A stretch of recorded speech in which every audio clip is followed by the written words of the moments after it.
Senate uncovers illegal NNPC withdrawals of more than $1 billion from dividends accounts of the Nigerian liquefied natural gas.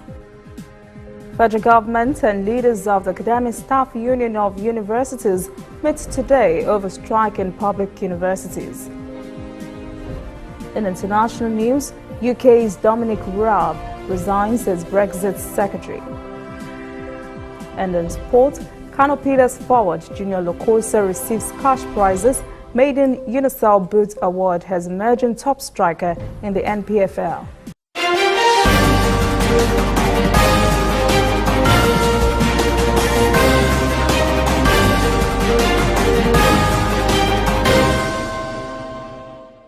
This is ANN News. I am Olajumoke Olatunji. The Nigerian Senate says it has uncovered illegal withdrawals of more than $1 billion by the Nigerian National Petroleum Corporation from the dividends account of the Nigerian liquefied natural gas. This is apart from the $1 billion NNPC Group Managing Director, Makanti Baru, heard earlier admitted was withdrawn on a presidential directive. The chairman Senate Committee on Gas, Senator Basi Akpan, said the alleged illegal withdrawal were discovered in the course of an ongoing investigation. The committee subsequently ordered NNPC and Central Bank of Nigeria to submit documents relating to the withdrawals from the NLNG dividends account made within the last 2 years. The federal government and leaders of the Academic Staff Union of Universities met in Abuja on Thursday over the 2-week-old strike in public universities. Federal government's delegation, led by Minister of Labour and Employment Chris Ngige, met in Abuja with ASU executives led by National President Professor Biodun Ogunyemi to review the September 2017 Memorandum of Action. Members of the Academic Staff Union of Universities went on strike because of certain unimplemented areas in the 2017 Memorandum of Agreement, which they say suggested the federal government's insincerity to the demands by the lecturers. A copy of the 2017 Memorandum, which will be reviewed by the two parties, highlights the 7-point issues and disputes: the funding of revitalization of universities, earned academic allowances, staff schools, pension matters, salary shortfalls, treasury single accounts exemption, and state universities. Nigerian governors say they cannot afford a minimum wage of 30,000 naira, except they would have to sack some workers. At their emergency meeting in Abuja on Wednesday night, the governors asked the federal government to also accede to the review of the National Revenue Allocation Formula.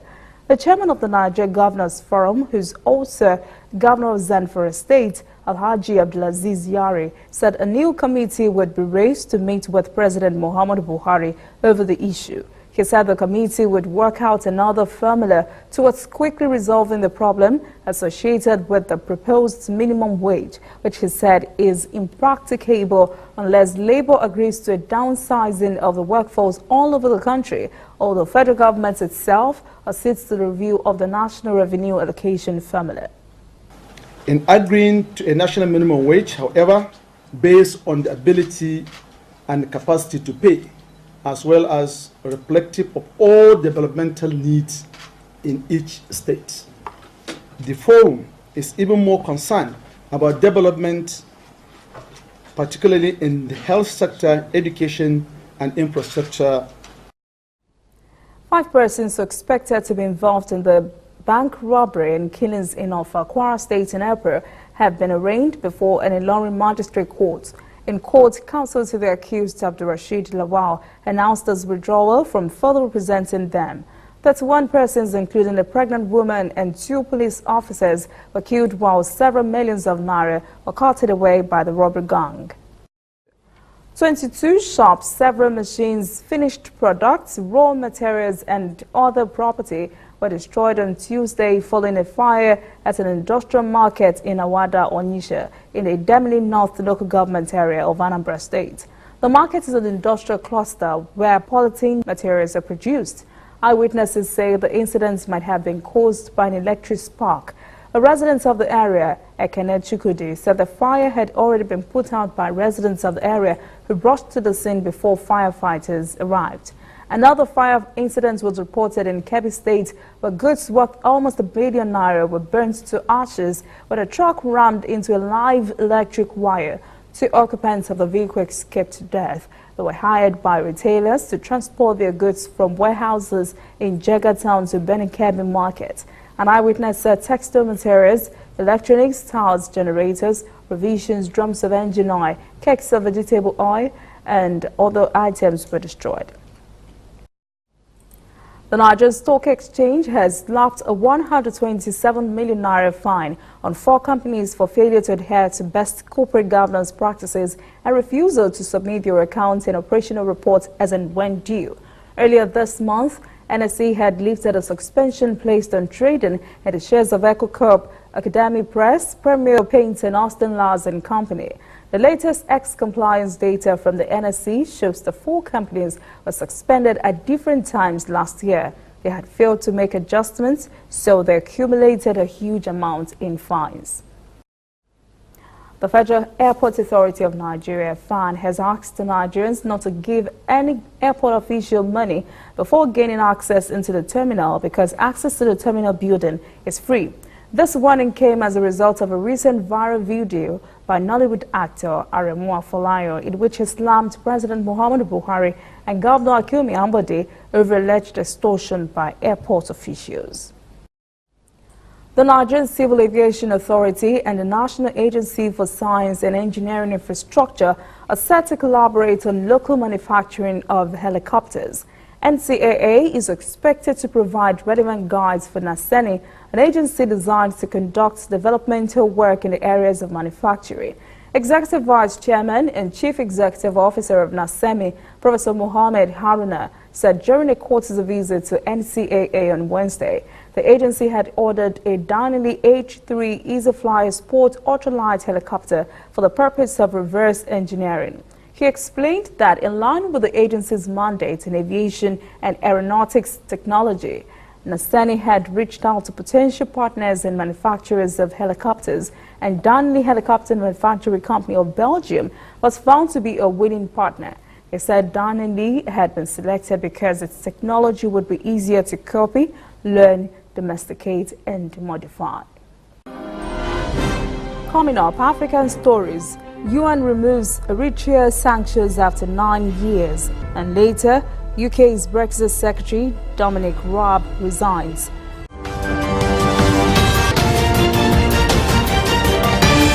You are watching ANN. This used to be me.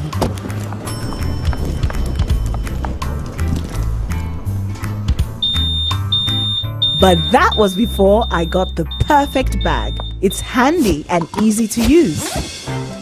All I need in one compact space, just like my MTN Extra Value plan. I used to get one plan for my calls and then try to remember which data plan worked for me. Roaming was a totally different ballgame. Not anymore. I've got the MTN Extra Value all-in-one plan. If you're a data buff like me, you get extra data with some talk time. And if you like to make calls, you get extra talk time with some data. And when I'm abroad, I automatically browse, chat, and call right on the same plan. MTN Extra Value was made just for me. More of data or calls, whichever one you prefer. MTN Extra Value is made just for you. Whether in your house, at your office, on your phone or online, we are there. We have the facts behind the headlines. We cut to the chase with the news you really need. We cover every angle. We are the bigger, better news network. We are African News Network. ANN. Watch ANN News on MITV from a truly African spirit. Welcome back. This is in the news around Africa now. The United Nations has lifted the decade-old Eritrea sanctions on Wednesday after a Security Council unanimous vote. Arms embargo, asset freeze, and travel ban were enforced for 9 years amid allegations that Eritrea supported al-Shabaab militants in Somalia. The lifting of the sanctions comes after a thawing of relations in the region and a landmark peace deal with neighboring Ethiopia. Reacting to the news on Twitter, Ethiopian Prime Minister Abiy Ahmed said ending the sanctions was important for the whole of the Horn of Africa. He thanked the UN Security Council for responding to his country's call to lift sanctions against neighboring Eritrea. The UN vote comes a few months after the two countries signed a peace deal. South African President Cyril Ramaphosa has told the European Parliament on Wednesday that his country will enact land reforms in adherence to the country's constitution and with respect for human rights of all its people. South Africa's ruling African National Congress, ANC, aims to change the constitution to allow for land expropriation without compensation to address racial disparities in ownership that persist more than 2 decades after apartheid's demise in 1994. Meanwhile, a senior World Bank Group executive has said the plans to change the constitution to allow the expropriation of land without compensation have unnerved investors. President Cyril Ramaphosa's party has made the acceleration of land redistribution a key issue ahead of 2019 elections, while pledging to carry out land reform in a way that does not threaten food security. Most private land remains at the hands of the white minority more than 2 decades after the end of apartheid, making it a vivid symbol of wilder disparities. At a 2-day conference for Libya, which concluded in Palermo, Italy on Tuesday, China's representatives at the talks stressed the political solution to solve the crisis in the country. Special Representative of the Chinese government on African Affairs, Zhu Qingun, said that global society should continuously help Libya to seek a political solution to its crisis. Zhu pointed out that inclusiveness should be a part of the political solution. She said all parties to the Libyan issue need to actively participate in the political process and should fully express their opinions and resolve contradictions. She also said comprehensive measures need to be carried out in view of the complexity of the Libyan crisis. The World Bank has scrapped a plan to loan Tanzania $300 million after the country reaffirmed its policy of banning pregnant girls from school and recently made it a crime to question official statistics. Banning pregnant girls from attending state primary and secondary schools has been a state policy since 1961. Last year, President John Magufuli reaffirmed their policy and said no pregnant students would be allowed to return to school as long as he was president. A Tanzanian official said the Washington-based lender decided against presenting the education program related to the loan to its board for approval last month. There is no comment yet from Tanzanian authorities, and President Magufuli's government has been condemned by right groups and Western governments for what they say is its growing authoritarianism and intolerance of dissent. The government has rejected that criticism.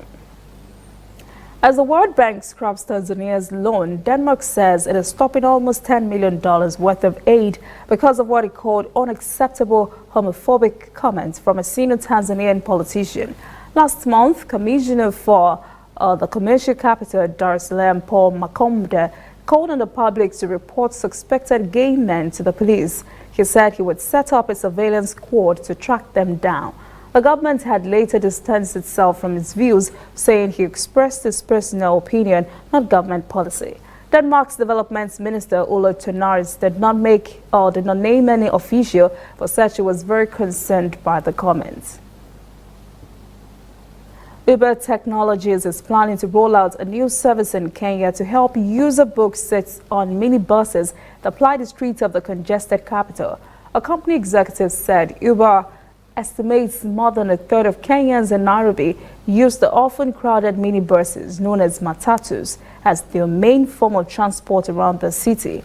East Africa General Manager Lloyd Amado says the company would feature matatus already known to the people as they become part of the transportation ecosystem in Nairobi.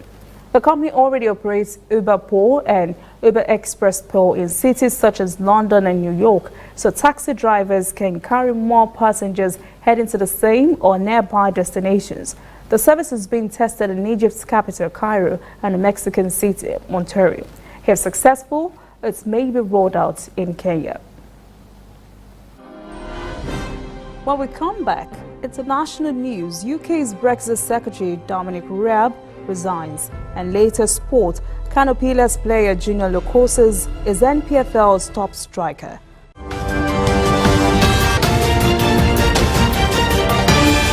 You are watching ANN.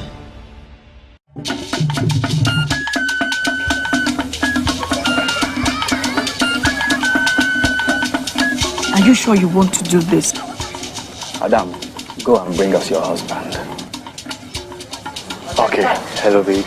We're in this together, okay? Can you hear me? Keep coming forward. Wait, stop. You okay, lean to your right. Keep walking down, keep walking to the left. Yes. You're almost here. Keep going. You are here. Wow, you did it. I'm just so glad I didn't have to use my cane to do this. And I am so glad no other man got you before me. Let me be your eyes. We will never stop working to give you a network you can rely on so you can enjoy life's special moments. MTN, everywhere you go.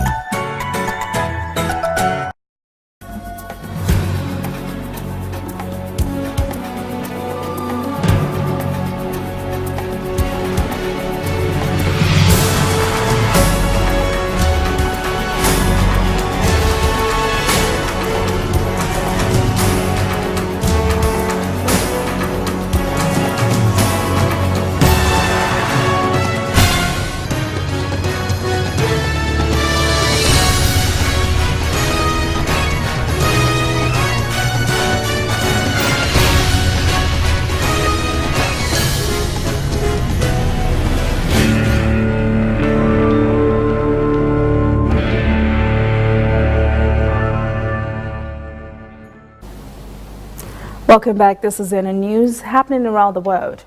British Prime Minister Theresa May has presented her Brexit deal and secured the support of her senior cabinet ministers. The Prime Minister will now launch a vigorous battle to sell the deal to Parliament on Thursday. May said after a 5-hour meeting with her senior ministers at number 10 Downing Street, she strongly believed the deal she struck is the best one for her country. Not all her ministers support the deal. Brexit Secretary Dominic Raab has resigned. He said he could not support it because the regulatory regime proposed for Northern Ireland presents a very real threat to the integrity of the United Kingdom. Charles Vara, who backed EU membership in the 2016 referendum, also quit on Thursday as a junior minister in May's government. May now faces the much more perilous struggle of getting Parliament, which has the final say, to approve the deals. The Prime Minister will need the votes of at least 320 of the 650 lawmakers. European Union leaders will meet later this month to endorse the deal. The 33rd Summit of the Association of Southeast Asian Nations is ongoing in Singapore with a call for upholding multilateralism and international cooperation. The summit, gathering leaders of Asian 10-member countries, will review the group's achievements this year in pushing forward community building and integration while mapping out a new course for the year ahead. In a speech at the summit's opening ceremony, Singaporean Prime Minister Lee Loong called on Asian members and partners to uphold multilateralism and international cooperation in future development and tackle common challenges. These common challenges are complex and unprecedented. No single solution applies to all of us or all of these problems, and yet no country can deal with them alone. We need to pool our ideas and resources to tackle these issues together. The Prime Minister also said ASEAN has reaffirmed commitments to multilateral trade and made substantial progress towards completing negotiations on the Regional Comprehensive Economic Partnership. Lee also called for international cooperation in tackling non-traditional and transnational threats, including terrorism and climate change. Israeli government is in turmoil after the resignation of Defense Minister Avigdor Lieberman on Wednesday after a sharp disagreement over a Gaza ceasefire deal. He has called for early elections. Lieberman also said his party was quitting Prime Minister Benjamin Netanyahu's coalition, leaving the premier with only a one-seat majority in parliament. Elections are not due until November next year, but Lieberman's resignation increases the likelihood of an early vote. Netanyahu has defended Tuesday's ceasefire deal that ended the worst escalation between Israel and Palestinian militants in Gaza since the 2014 war. An official from Netanyahu's Likud party hit back at speculation the early elections would be called. A Likud spokesman said Netanyahu had begun consultations with heads of parties in his coalition to stabilize it. Saudi Arabia's top prosecutor says he has recommended a death penalty for 5 suspects charged with ordering and carrying out the killing of Saudi writer Jamal Khashoggi at the kingdom's consulate in Istanbul, Turkey. The announcement by Saud al-Mujab is seen by analysts as an attempt to distance Crown Prince Mohammed bin Salman from the murder. The announcement was published in a statement carried by state-run Saudi press agency. The brutal death of Khashoggi, a Washington Post columnist who had been critical of the Crown Prince, has shocked the world and led many analysts and officials to believe it could not have been carried out without the prince's knowledge. Just moments ago, the U.S. announced act sanctions on 17 Saudi individuals for their alleged role in the killing of Jamal Khashoggi. The sanctions individuals include Consul General Mohammed Al-Otaibe, who oversaw the Saudi consulate in Istanbul where Khashoggi was allegedly killed. The story of deaths in the wild California fires is getting even worse. 59 bodies have now been retrieved from the ruins of the fire. Officials fear many more deaths could result from the destructive blazes at both ends of the state. 8 bodies were found Wednesday, 6 inside of buildings and 2 outside. More than 130 persons are missing in the both county fire zones. Officials say they're working to track them down. 138,000 acres have been burned and the town of Paradise has been obliterated. Nearby, nearly every home in the community of 30,000 people has been destroyed. Thousands of exhausted firefighters camping the campfire in Northern California and a Woolsey fire in southern parts of the state appear to be getting a handle on the 2 massive blazes. A fire department official says weather at both fires have improved and the strong winds firefighters were seeing over the past 3 days have started to dissipate. Up next, sports.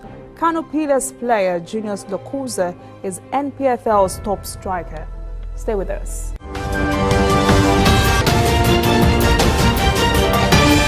You are watching ANN. If you know fit go internet or follow for Twitter, you know fit snap photo send or get it photo send. Now because you dey use Palasa, your phone no dey answer. See me see wahala. My brother, go get smartphone, yeah. Drop that Palasa phone. Phone wey no go for your hand, yeah. Drop that Palasa phone. Phone wey no fit take selfie. Drop that Palasa phone. No be correct phone, yeah. Drop that Palasa phone. Upgrade to a smartphone today and get double data for 6 months on any MTN data bundle you buy. Simply purchase a smartphone from any store, anywhere in Nigeria, or bring your current smartphone from any network. Insert your MTN SIM card to start enjoying your double data bonus. Offer is open to all new and existing MTN subscribers. Join the largest smartphone movement today. Make it not for your hand, that's Palasa phone. We are on the road every day, canvassing throughout Africa for news you really need. We follow this story everywhere, from every corner of Nigeria to the wide African expanse. We bring you what's making headlines. We connect you with news you can use. ANN, African News Network, in a truly African spirit. Welcome back. This is ANN News and Sport. Defending champions, the Super Falcons of Nigeria, arrived in Cape Coast, Ghana on Wednesday for the Women's Africa Cup of Nations Cup. The team flew from Abidjan where they had camped for the past 8 days. A team of 21 players and 12 officials arrived for the competition in Cape Coast on Wednesday evening. Chairman of the Nigeria Women Football League and member of the NFF Executive Committee, Aisha Falode, will join the team on Friday. The Super Falcons will face Bafana of South Africa in the first game of the competition on Sunday at the Cape Coast Stadium. Nigeria Professional Football League top scorer Junior Lokuza was presented with an almost 4 million naira trophy on Thursday. The Kano Pillars hitman, who scored 19 goals in 24 matches of the breached 2018 MPFL season, was honored with 200,000 naira by Unicel for each of the goals. Unicel is NPFL club Rivers United shirt sponsor. The player, who has been capped once by Nigeria in the international friendly with DR Congo, urged UNICEF to sustain the incentive as it would bring out the best in domestic players. Good for him. That is in the news this evening. Thank you for joining us. For details on this and other stories, visit our website, NLNafrica.net. Conversation continues on our social media platforms, Twitter, Instagram, and Facebook at CNN Africa TV. I am Olajumoke Olatunji. Have a pleasant evening.